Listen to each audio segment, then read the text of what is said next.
un scénario d'éventualité où je pourrais personnellement partir à la retraite dans 8 ans. Bonjour à tous, je vous retrouve aujourd'hui dans une nouvelle vidéo finance.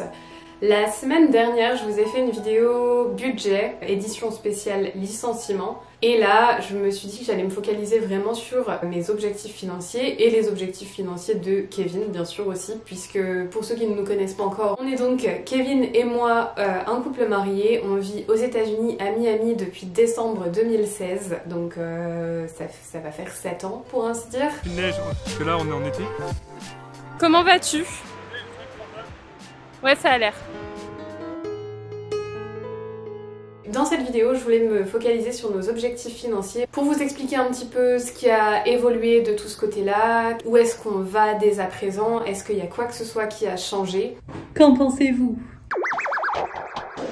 Pour vous faire un petit topo, pour ceux qui n'auraient pas vu mes vidéos finance dans le passé ou pour ceux qui arrivent pour la première fois aujourd'hui, en France, on n'avait pas beaucoup de moyens, on est loin d'être issu de familles riches, on n'a pas été aidé en arrivant aux États-Unis dans le sens où ce n'était tout simplement pas possible pour nos familles de nous aider quand on voit les montants qui sont en jeu ici. Quand on est arrivé aux États-Unis, Kevin est arrivé en tant que post-doctorant avec un salaire à 48 000 $, qu'on considérait être un salaire énorme avec nos yeux de petits étudiants français qui n'avaient jamais eu de telle somme entre leurs mains. Sauf que le coût de la vie aux États-Unis n'est pas du tout le même. Les 48 000 $ par an, déjà, ils sont bruts. Entre le brut et le net, il y a quand même un petit écart entre l'un et l'autre.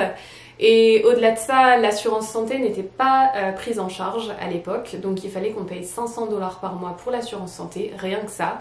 Quand on est arrivé, sont arrivés tout un flot de dépenses inattendues, que ce soit les loyers qui, à l'époque, tu pouvais trouver un appartement, une chambre dans un quartier assez moyen, mais bon quand même convenable, on va dire, dans les 1500 $ par mois. Aujourd'hui, c'est terminé. L'appart dans lequel on était à l'époque, d'ailleurs, est à 2200 $ par mois, si je dis pas de bêtises, à l'heure actuelle des choses aujourd'hui, qui était donc en une chambre dans un quartier bien moins sympa que celui dans lequel on est en ce moment. Mais maintenant on a un petit tapis ici. Ce à quoi il fallait ajouter bien sûr le premier mois de loyer, le dernier mois de loyer et une caution qui était globalement du prix d'un loyer et des frais de dossier, ce qui s'élevait à quasiment 5 000 $ ou quelque chose comme ça. Autant dire que on était loin d'être riches au début, on était même dans la pauvreté puisqu'on n'a même pas eu assez pour s'acheter une voiture. Et comme je vous disais, c'est pas comme si nos familles auraient pu vraiment nous aider. Malgré tout, les parents de Kevin ont finalement fait un crédit pour nous, donc un crédit de la France, qu'on leur remboursait au fur et à mesure parce que nous, en plus, en arrivant ici, faire un crédit, ce n'était pas possible, puisqu'on n'avait pas de credit score et tout ça, et tout ça. Bref. Voilà, petit topo sur notre situation financière en arrivant. On pensait arriver ici et avoir enfin de l'argent. Et pour résumer la situation, on était encore pire que ce qu'on était en France avec même pas un SMIC à 2 sur la toute fin. Parce que Kevin en thèse était un petit peu rémunéré du coup. Bref, assez vite, on a donc compris que la vie aux États-Unis allait être compliquée, mais pour ceux qui nous ont suivis, vous savez qu'on a connu augmentation de salaire sur augmentation de salaire. Déjà, après un peu plus d'1 an, j'ai enfin pu travailler moi aussi ici. Quand je travaille au cinéma, parfois je rentre très tard. Disons que mes repas ne sont pas calés normalement, en tout cas. Là, je vais peut-être vous filmer ça, je dois avoir une seule chose, un bol de soupe. Soupe que j'ai préparée hier soir, mais en tout cas avoir au moins toujours un plat d'avance pour moi, qui a des horaires un peu irréguliers, pour ne pas être tentée en sortant du travail. Au début, je gagnais vraiment pas beaucoup, et puis au fur et à mesure, j'ai connu évolution sur évolution. Kevin, c'est pareil, à la fin de son post-doctorat, il a donc trouvé un poste permanent ici aux États-Unis, toujours à Miami, et son salaire a vu une belle augmentation, ce à quoi il a encore connu une jolie petite augmentation là très récemment. Une augmentation assez conséquente puisque son salaire a augmenté de 14 500 $ par année et c'est effectif là maintenant bientôt.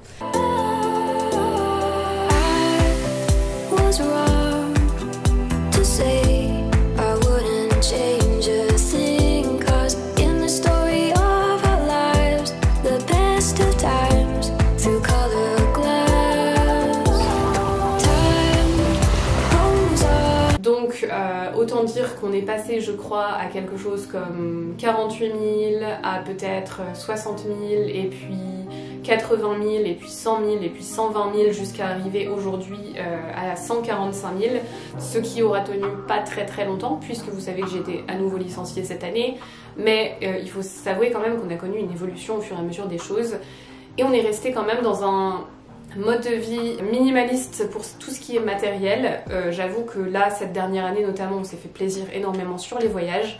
On privilégie les expériences au matériel. On reste donc, je dirais, minimaliste sur certains points. Quand on voit la surconsommation aux États-Unis, c'est clair et net que, point de vue choses matérielles, notre espace de vie est quasiment vide. Et puis c'est vrai qu'au début, on n'avait pas les moyens de voyager comme ça, de toute façon. Finalement, on a appris à vivre avec des revenus très réduits, ce qui fait qu'à chaque fois que nos revenus ont augmenté, ça a juste fait globalement un surplus pour investir encore davantage. Et autant dire qu'à l'heure d'aujourd'hui, si j'avais pas perdu mon travail, c'est vrai que ça nous permettait d'investir énormément. Et vous savez, je vous ai déjà dit ça dans d'autres vidéos, que notre objectif principal c'était d'avoir l'opportunité de prendre une retraite anticipée. Non pas qu'on le fera le jour où ça va devenir possible, mais on veut en avoir l'opportunité et on veut que ce soit une possibilité pour nous de prendre une retraite anticipée. Et quand je dis anticipée, j'envisage anticiper à mes 40 ans, ce qui n'est autre que dans un peu moins de 10 ans. Tout comme à 45 ou 50 ans ou 55 ans, mais dans tous les cas, on prévoit en fait différents scénarios que je vais vous décrire un petit peu plus dans cette vidéo, mais vous l'aurez compris, la retraite anticipée, c'est toujours quelque chose qui nous parle et qu'on veut pouvoir préparer. Voilà que je vous ai fait donc un petit historique de notre résumé de notre parcours financier en arrivant aux États-Unis. Très globalement, hein, encore une fois, vous pouvez vous référer à mes anciennes vidéos si tout ça vous intéresse. J'ai vraiment documenté au fur et à mesure de nos évolutions, si on peut dire ça comme ça. Actuellement, il est vrai qu'on pouvait économiser des sommes énormes sur nos salaires et je suis plutôt fière de ce qu'on a investi jusqu'alors. Je referai peut-être une vidéo dans le détail sur tout le détail de nos investissements et ce qu'on possède au total, notamment la valeur nette, incluant la valeur de notre appartement, etc. etc. Mais pas de spoiler, je vais vous parler en fait là tout simplement de la magie des intérêts composés et au-delà de ça, de mon acharnement sur le terme d'indépendance financière et à quel point j'ai hâte d'atteindre l'indépendance financière, tout simplement. Pour vous donner une idée, alors je vais pas faire le détail exactement de ce qu'on a dans chaque compte là tout de suite, mais on a actuellement dépassé les 100 000 $ en argent à notre disposition. C'est un mix de crypto, de compte retraite, de fonds communs de placement, d'ETF, de tout ça en fait sur des comptes différents. La crypto représente qu'un pourcentage très faible de tout ça, hein. Je vous l'ai mentionné là un peu dans les premiers, mais dites-vous que c'est le placement le plus faible qu'on a, mais qui représente quand même un certain pourcentage. Ce sera une vidéo à part entière, tout ça de toute façon. Mais voilà, en argent sur des comptes, on a actuellement 110 000 $. Et là où c'est magique en fait, c'est que cette année, on a profité beaucoup, on aurait pu mettre bien plus de côté, c'est vrai, mais là, en fait, on arrive à un point où les intérêts générés par cette somme, chaque année, mais chaque mois aussi, atteignent des sommets que, enfin, je pensais pas, en fait, j'imaginais tellement pas à quel point ça pouvait aller vite. Une fois que t'atteins certains paliers comme ça va de plus en plus vite. Honnêtement, ce qui était le plus difficile à investir pour nous, c'était les premiers 5 000 $.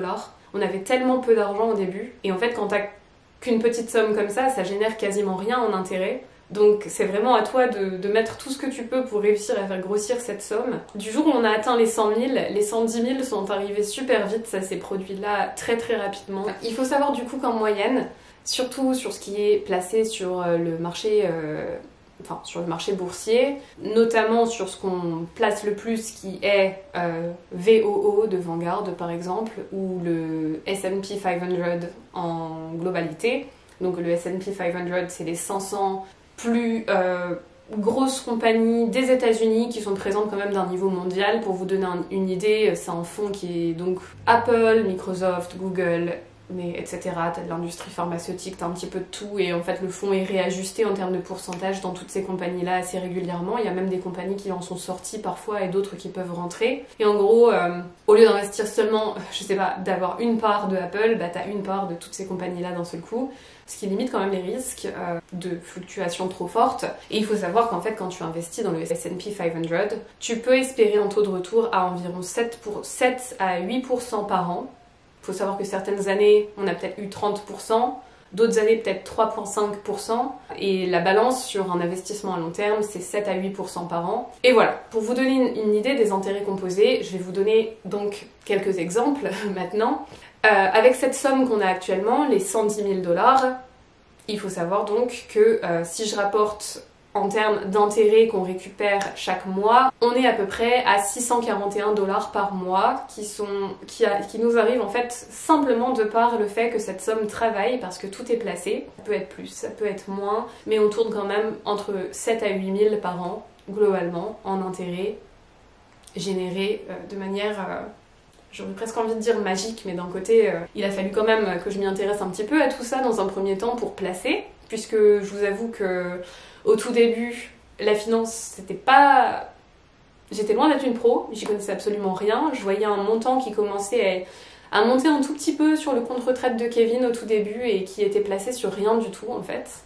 Et j'ai commencé à me dire, mais qu'est-ce qu'ils font les Américains avec cet argent? Et j'ai commencé à me renseigner sur un petit peu tout à partir de là, et on a découlé une passion pour la finance. Mais je tiens quand même à préciser que je ne suis pas conseillère financière. Tout ce dont je vous parle dans cette vidéo, c'est simplement mon expérience personnelle, et j'en parle par passion, mais ce n'est pas ma profession. Ok, maintenant je vais vous montrer un petit graphique. Je vais vous montrer en temps réel la magie des intérêts composés. Prenez notre somme du coup qu'on a actuellement, 110 000 $, et on va considérer 20 ans ici, à un taux de retour de 7% par an, parce que comme je vous disais, 7 à 8% par an, c'est globalement les intérêts que tu peux te faire sur cette somme, sachant que ces intérêts du coup n'arrivent pas chaque année, hein. Tu les vois arriver constamment puisqu'on parle du marché boursier. Et en contribution additionnelle, je vais mettre 4 000 $ par mois, parce que c'est ce qu'on pouvait se permettre d'investir sur les quelques mois où on aura eu 2 revenus et qu'on gagnait enfin notre vie de manière extrêmement impressionnante à mon sens, parce que je pensais jamais qu'on arriverait à générer de tels revenus un jour. Jamais, jamais. En tout cas en France, on aurait été loin de pouvoir générer tout ça, tout simplement parce qu'on avait vraiment des petits salaires qui nous attendaient dans les offres de travail qu'on avait chacun. Mais pour vous donner une idée, c'est 110 000 plus 4 000 ajoutés par mois pendant 20 ans. Ça représente 960 000 qu'on met par nous-mêmes. Mais ça représente normalement, en tant que balance après ces 20 ans, 2 455 000 et 810 $. Et ça, c'est la magie des intérêts composés, soit plus de 1 385 000 en intérêts. Grâce justement, ça vous montre vraiment comment les intérêts composés fonctionnent en fait. Tu prends pas juste la somme après 20 ans et t'ajoutes 7%, puisque ces intérêts fonctionnent vraiment au fur et à mesure. Encore une fois, on parle du marché boursier. Donc plus la somme grossit, plus tu vas générer d'intérêts, et ainsi de suite. Pour vous donner un autre exemple peut-être un peu plus réaliste à l'échelle de la France, et même peut-être pour quelqu'un qui serait au SMIC, bien sûr selon la situation familiale et selon plein de choses, tout le monde ne va pas pouvoir économiser 100 $ ou 100 € par mois avec un SMIC, mais Kevin et moi en tant qu'étudiants à l'époque, on arrivait à économiser malgré nos revenus qui étaient très bas. Donc je vais prendre cet exemple, et je vais vous montrer à nouveau un petit tableau qui va vous montrer qu'on pourrait avoir un montant de départ à 100 $. Et si en fait sur 30 ans tu mets 100 $ de plus chaque mois sur ce compte, et bien après ces 30 ans tu te retrouves avec 117 706 $ en ayant contribué uniquement 36 000 $. Et honnêtement, il y a vraiment beaucoup de gens qui mettent bien plus que ça pour un crédit voiture par exemple, sur 10 ans même. Et là encore, je pense que ça peut être un bel exemple à vous montrer. C'est que le crédit voiture, en tout cas moi aux États-Unis, je vois beaucoup de gens qui mettent dans les 500 par mois. Donc imaginez même un montant de départ à 500, et après même 8 ans, on va dire, allez, quelqu'un qui a un crédit voiture sur 8 ans, 500 par mois, une bien belle voiture, il s'est fait bien plaisir quand même. Tu rajoutes 500 tous les mois, bien sûr, puisque c'est un crédit comme ça. Après 8 ans, tu te retrouves avec 64 368 $ en ayant contribué 48 000. On parle quand même de 15 868 $ d'intérêt, de plus-value, de tout ce que tu veux. Alors que si tu avais vraiment acheté une voiture à ce prix-là, tu la revendrais la moitié du prix ou moins après ces 8 ans. Parce que la voiture, dès que tu l'achètes, elle a perdu de sa valeur finalement. C'est juste pour vous montrer un petit peu la magie des intérêts composés ici. Bien sûr, plus la somme est importante, plus les intérêts générés paraissent dingues. Mais voilà, c'est vraiment quelque chose que je tenais à vous partager parce que tu peux même faire ces petits calculs avec ce que tu veux. Si par exemple tu es du genre à t'acheter un café chez Starbucks tous les jours quand tu travailles, on parle de peut-être 6 $ ou même 10 $ par jour, soyons honnêtes, parce que le café ne viendra jamais peut-être sans le croissant ou le sandwich du matin. Et il suffit de regarder les intérêts composés sur 30 ans pour même des petites sommes comme ça et tu te dis que quand même l'argent a vraiment du pouvoir en lui-même. Si tu le dépenses pas dans des choses matérielles ou consommables et que tu l'investis, donc vraiment dans l'objectif de faire travailler ton argent pour toi, il y a un jour ou l'autre, t'en vois les résultats et je pensais vraiment pas en voir les résultats aussi vite parce que je me suis vraiment mis à fond dans la finance il y a à peu près 2 ans, 2 ans et demi, 3 ans maximum. Sauf qu'au départ, on n'avait pas grand-chose. Il y a 3 ans, on n'était pas encore dans une situation... on n'était pas encore dans une situation dans laquelle on est aujourd'hui, clairement. Mais voilà. Maintenant que je vous ai parlé de notre petit historique et des intérêts composés et que ça vous donne une petite idée de comment on peut atteindre l'indépendance financière, ben en fait, oui et non. En gros, tu atteins l'indépendance financière quand la somme que tu as investie génère en intérêt chaque mois la somme dont tu as besoin pour couvrir toutes tes dépenses obligatoires, on va dire peut-être, éventuellement, mais peut-être aussi un peu de tes dépenses non obligatoires parce que le but quand même c'est de couvrir ton mode de vie finalement. Sauf qu'une fois que tu as atteint cette somme, t'as plus besoin d'une somme énorme chaque mois puisque t'as plus besoin d'investir quand t'atteins ce cap-là. Tu pourras utiliser finalement l'argent que tu génères sans jamais épuiser ta somme de départ. Et voilà. Dans les faits, c'est pas si simple que ça, parce que si vraiment tu comptes prendre ta retraite lorsque tu atteins ton indépendance financière, c'est pas vraiment ces 7% par an que tu pourras retirer en entier.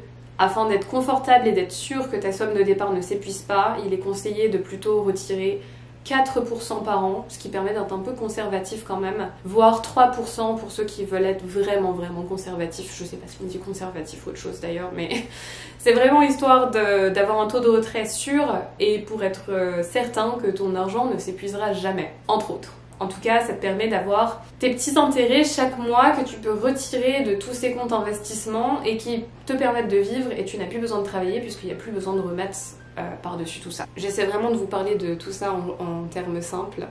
Si vous avez des questions, bien sûr, n'hésitez pas, que ce soit sur Instagram, en message privé ou dans les commentaires de cette vidéo YouTube, ce que vous voulez. J'essaie de vous répondre aussi vite que possible, on fait ce qu'on peut. Je vais aller dans ma petite note qui s'appelle Money Goals. Et maintenant, en fait, dans cette troisième partie de vidéo, si on peut dire ça comme ça, je vais vous parler de notre objectif FIRE. Alors pour ceux qui ne savent pas, FIRE, c'est Financial Independence Retire Early. Donc indépendance financière, retraite anticipée. Tout ce dont on parle dans cette vidéo en fait. C'est un objectif qu'on a bien sûr. Et pour ceux qui ne sauraient pas, pour calculer votre chiffre FIRE, pour être vraiment large on va dire, il faudrait faire votre revenu actuel, annuel, multiplié par 25. Quand tu obtiens ce chiffre, c'est globalement la somme dont tu as besoin pour pouvoir partir à la retraite de manière assez confortable. Autrement dit, si Kevin et moi on prend notre niveau de revenu, celui qu'on s'est fait là temporairement avant que je sois licenciée, 145 000 annuels qu'on multiplie par 25, on arrive à 3 625 000 $. Ça, c'est notre chiffre FIRE pour conserver les revenus qu'on avait là pendant ces quelques mois. On n'a honnêtement pas besoin de cette somme. On a besoin de moins dans les faits. En tout cas, c'est ce que je considère, tout simplement parce que cette somme nous permet d'investir, comme je vous disais, un peu plus de 4 000 $ par mois, nous permettant de rejoindre plus vite notre chiffre FIRE, mais on n'aura plus besoin d'investir une fois qu'on aura atteint notre chiffre FIRE et que nos dépenses du quotidien seront couvertes, pour ainsi dire. Donc on essaie d'avoir un chiffre qui permette de couvrir nos dépenses et de nous laisser avoir un rythme de vie confortable, parce que le but quand t'es à la retraite, c'est quand même de pouvoir profiter, voyager, enfin nous en tout cas c'est comme ça qu'on voit les choses, d'avoir des activités qui peuvent être coûteuses parfois aussi, mais on ne veut pas avoir à se limiter, donc le but ce sera quand même d'être confortable, mais on ne nécessitera pas du tout cette somme entière. Quand on a commencé à gagner 120 000 $ par an, Tout ce qu'on a eu en plus après ce jour-là, c'était que du bonus, ça n'allait qu'en investissement supplémentaire. On adorait gagner 120 000 $ par an, ce qui nous permettait d'investir déjà beaucoup. Donc je vous avoue qu'on a plusieurs niveaux en fait de FIRE et on ne va pas plus vers l'un que plus vers l'autre, on ne sait pas encore lequel va nous intéresser le plus dans le futur, on essaie simplement de se préparer à différents scénarios et on verra. Donc ces fameux 120 000 par an, ça nous permettrait d'être ultra confortable. On n'a jamais profité en fait de ce salaire, on investissait toujours énormément. Donc c'est un salaire qui nous permettrait de profiter énormément si c'est ce qu'on pouvait se faire une fois qu'on atteignait FIRE. Donc un de mes scénarios FIRE, pour vous donner une idée, c'est d'avoir 2 770 000, ce qui nous donnerait 125 000 $ en intérêt, si on prend les fameux 4% un petit peu conservateurs, soit 9 235 $ net par mois. Et ce chiffre-là, c'est ce que je considère notre fat FIRE dans notre cas. À savoir vraiment le chiffre maximum qui pourrait nous permettre de vivre vraiment comme des rois, dans notre conception des choses en tout cas à nous, c'est-à-dire pouvoir partir en croisière sur un coup de tête, partir en voyage sur un coup de tête, faire vraiment ce qu'on veut sans compter rien du tout. On serait vraiment ultra confortable. C'est bien sûr pas mon chiffre unique. Le truc avec les 2 770 000, c'est qu'il faudrait que je retrouve un travail avec le même niveau de revenu, voire un revenu supérieur très vite. Parce que chaque mois où on ne gagne pas ce qui était dans mes prédictions avec le salaire qu'on s'est fait là temporairement, eh ben ça impacte fortement ça. Et surtout, j'aurais dépassé les 50 ans. Le jour où on atteindra... encore une fois, je me base sur les revenus qu'on s'est fait là pendant quelques mois, les 145 000 par an. On aurait plus de 50 ans le jour où on atteindrait potentiellement ce chiffre FIRE. Autant dire que c'est pas tout à fait la retraite anticipée qu'on imagine le plus. C'est vraiment le goal ultime. Si on arrivait à ça, on arrive à ça, mais c'est pas forcément ce derrière quoi on court après dans l'immédiat. Maintenant, je vais passer à un chiffre FIRE qui est complètement différent et c'est 600 000 €. Pourquoi euros? Parce que c'est un scénario d'éventualité où je pourrais personnellement partir à la retraite dans 8 ans, si tant est que je retrouve un travail dès que mes revenus s'arrêtent au mois de février, vous voyez l'idée. Mais c'est donc une retraite à laquelle je pourrais partir à 38 ans, ce qui ferait 42 ans pour Kevin. Et ce serait une retraite sur un mode de vie bien plus simpliste et un retour en Europe, dans un pays pas trop cher. Peut-être Malte, peut-être le Portugal, peut-être l'Espagne. Tout simplement parce que ça nous donnerait, si on retire uniquement 4% des intérêts générés chaque mois, ça représenterait 2 000 € par mois, pour ainsi dire. Voilà, ça vous donne une petite idée de la chose. Et quand je dis 38 ans, je suis encore... Voilà, il faut considérer aussi qu'on est propriétaire d'un appart qui a déjà pris pas mal en valeur, bien plus que ce qu'on aurait imaginé en un si petit temps. Et si il y avait un retour en Europe, bien sûr, on ne garderait pas forcément cet appart. Donc ça pourrait aller bien plus vite qu'on ne le pense. Mais là encore, dans l'immédiat, on ne voit pas du tout rentrer en Europe. Donc c'est quelque chose qu'on veut avoir comme possibilité. Je sais pas, si d'un seul coup on a un trop plein et qu'on en a marre de travailler toute l'année et d'avoir 10 jours de vacances ou ce genre de choses, et bah on veut que ce soit une possibilité et une possibilité rapide. Et en fait, rien que le fait de savoir quand tu vas bosser que tu as cette possibilité-là, même si tu comptes pas l'apprendre ni l'utiliser, je trouve ça assez dingue. Ensuite, je vais vous présenter mon chiffre FIRE favori, qui en gros est entre 1,8 million et 2 millions. Celui-là, c'est le chiffre FIRE qui m'intéresse le plus dans l'immédiat et qui me semble le mieux avec nos aspirations actuelles, ce qu'on souhaite faire et tout le reste. Pourquoi ? C'est un chiffre qui représente à peu près 6 000 $ par mois et qui me permettrait de partir à la retraite à 47 ans.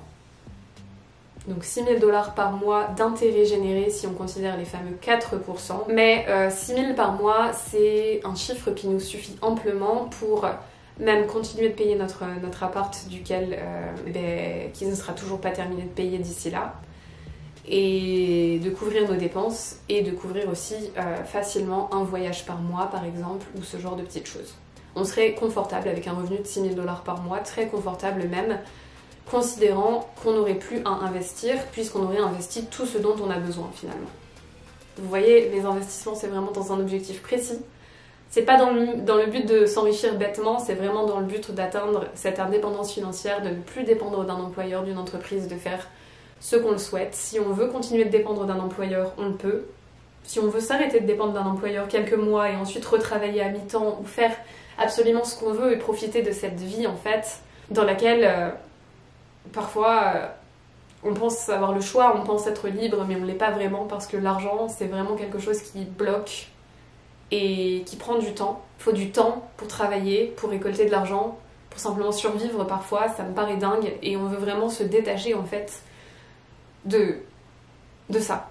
Et on a un dernier chiffre à 1,1 million que théoriquement je pourrais atteindre à mes 42 ans, soit 46 pour Kevin, qui représenterait 3666 $ par mois et qui couvrirait en gros nos dépenses essentielles uniquement si on a terminé de payer l'appartement. Donc pour cet objectif-là, je compte entre 42 et 45 ans même potentiellement parce que le but serait de... Si on essaie d'atteindre celui-ci, le but serait d'avoir fini de payer l'appartement, ce qui encore une fois ne sera pas le cas dans notre quarantaine puisqu'on a un crédit sur 30 ans. Donc le but serait chaque année de mettre un petit peu plus dans le principal de l'appartement pour que les paiements se terminent bien plus vite. Donc autrement dit, il ne s'agirait pas que d'investir mais aussi de payer plus vite le crédit, ce qui n'est pas du coup notre chiffre favori, mais on veut l'avoir en possibilité aussi parce qu'encore une fois, on ne peut pas trop savoir jamais où on va. Nos revenus pourraient aussi très bien augmenter et on pourrait atteindre ces chiffres bien plus vite. Ce que je peux vous dire, c'est que je pense pas que ces chiffres changeront. On a vraiment 4 scénarios et ces scénarios ne changeront pas. Mais ce qui est sûr, c'est que si nos revenus venaient à augmenter dans le futur et qu'on pouvait atteindre ces chiffres bien plus rapidement, peut-être que plus facilement on irait sur le scénario 2,7, 2 770 000 $. Et voilà, en fait, tout simplement, je crois que je me suis déjà pas mal étalée pour cette vidéo.